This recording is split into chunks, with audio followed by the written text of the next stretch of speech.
चल कांवरिया चल कांवरिया चल कांवरिया चल चले चलू चले चलू चले चलू आनंद चतुर्दशी के पावन अवसर पर गगनपुर चले चलू। बलुआ गगनपुर भोला बाबा, हाँ बलुआ गगनपुर भोला बाबा कैलाश सजौने छे।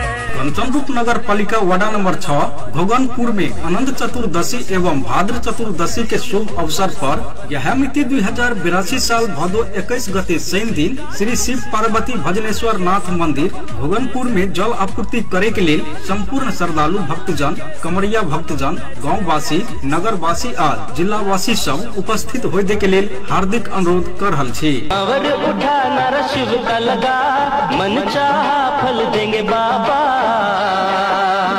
अनुरोध करता श्री शिव पार्वती भजनेश्वर नाथ मंदिर समिति सप्तरी। संपर्क मोबाइल नंबर 9814294494। चल रे कांवरिया शिव के धाम।